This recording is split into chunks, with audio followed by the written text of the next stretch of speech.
culture of philanthropy is not really about finances. It's about relationships. People do not support institutions. People support organizations and causes that bring meaning to their lives.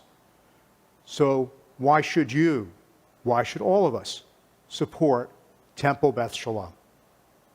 In her sermon on Erev Rosh Hashanah, Rabbi Steinman mentioned the recent Pew Research Center's study of American Jewish life.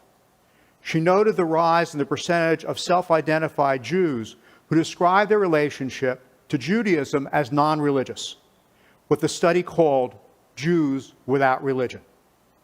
While quite proud of being Jewish, these Jews without religion view Judaism as a cultural or ethnic identity. As Rabbi Steinman noted, Jews without religion now comprise 27% of American Jews, including 40% of Jews between the ages of 18 to 29 and 33% of Jews between the ages of 30 and 49.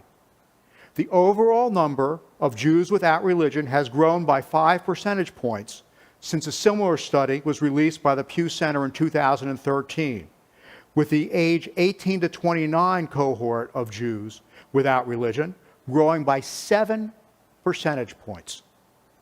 Unfortunately, Jews without religion, as described in the study, are also Jews without Jewish community. As many of you have heard me preach over the years, I have no concerns whatsoever with the fact that most people's primary connection with Judaism is not through ritual. The Pew Center study, in fact, confirms that this is the case for most American Jews. There are, however, many other communal ways besides the ritual to connect to Judaism and to the Jewish people. Our coming together socially, for study, to care for one another. All of these bind us together in Jewish community. But individual acts of cultural identification, like eating so-called Jewish foods or thinking about being a good person, does not provide the most basic element of being Jewish. And that element is being in community with other Jews, as well as support of non-Jews. After all, what is a congregation? It is a place where one experiences the loving presence of others, sharing a common identity, heritage, and faith. Sure, to some extent, a temple is a service organization. We do provide religious education for children particularly, and access to clergy who are available for life cycle events and the performance of religious ritual. But that cannot be all that we are, not if we're going to be deserving of the investment of your most precious commodities, your time, your energy, and your financial support. A culture of philanthropy is rooted in a culture of community. And a community that supports a culture of philanthropy is also one which is inclusive, diverse, and equitable, one in which the full humanity of each member is recognized and celebrated, one in which each congregant is provided with a full opportunity to be part of the Temple Beth Shalom family. Those of us of a certain age have spent our lives believing that equality means not acknowledging differences, that the ultimate goal is for everybody to be treated just the same. But in reality, such thinking usually results in the expectation that everyone will fit nicely within the majority, that the norms of white Ashkenazi Jewry will be conformed to by all. True inclusiveness occurs only when we recognize and celebrate our diversity, when we recognize and respond to the fact that the lived experiences of Jews of color, both within our temple walls and certainly beyond our temple walls, is substantially different than that of Jews who are white in our society. Truly being inclusive takes place when we recognize and support those of all sexual orientations, as well as those who are navigating, discovering they have a gender identity other than that which they were born.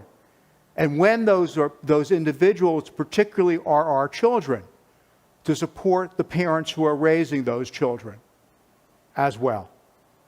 True inclusiveness occurs when physical and emotional disabilities are recognized and accommodations made so that everyone has equal access to this temple and its activities. Unless you mistake this for a political statement, this is not about identity politics. or being politically correct. It's about creating authentic, loving community. We do this not because of some political agenda. We do this because we love our fellow congregants and want to be in an authentic relationship with them. It's about creating the type of temple that is deserving of the support of all of its members. As Jews and non-Jews, and I want to emphasize that, we are blessed in this community to have a number of members who are not Jewish, but who are within the Jewish world, within the Jewish community.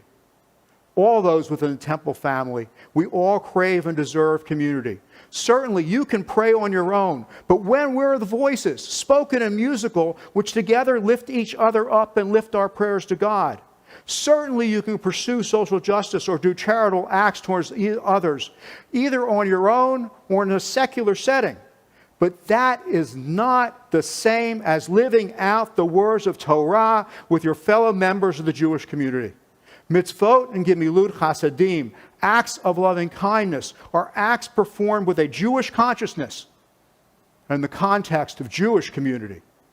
This is what brings a depth of meaning to what otherwise might be secular acts. If you want to study, it's easy to obtain unlimited amounts of information about Judaism online. The internet is full of Jewish resources. But interacting with your computer screen is not the same as sharing Torah study on a Shabbat morning with 40 or so of your closest friends experiencing the words of the living God together. And yes, you can watch great rabbis and hear the beautiful voices of talented cantors from around the nation, even around the world. But the great rabbis on your computer will not be there to celebrate the birth of your child or to share the challenges of parenting in the modern age. Those great cantors will not be singing at your parents' funeral or teaching your preschooler the Shema. More importantly, no one from those great congregations is going to show up at your doorstep with a meal after your surgery or come set up a shiva at your home. Don't let the pandemic fool you. Authentic Jewish community is being renewed, and you can only find it in one place: your synagogue. It is this shared sense of community that connects us to each other and to the centuries of Jews who have lived Jewish lives before us, and to our responsibility to see to it that there will be generations of Jews yet to be. Judaism is not about me, it is about us. A culture of community depends on all of us. A great congregation cannot be created by clergy, professional staff, or even a dedicated small set of lay leaders. A great congregation can only be created by the joint efforts of all of us in caring and building a vibrant faith community in which we join together in living out the better parts of ourselves. A culture of philanthropy will flow naturally from a culture of community. For when we continue to be successful and are more successful in building upon all that we have accomplished thus far, we will naturally want to see to it that our temple has the resources necessary to reach out and embrace all who would enter its doors now and into the decades, into the centuries to come.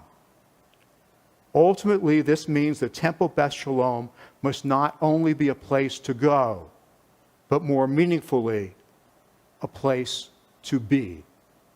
A makom, a place where we not only dwell together as a Kahal Kodesh, a holy community, but a place, as the words say over our ark, a place where God dwells among us as well. Ken Yehi Ratzon, may this be God's will for our synagogue and for us all.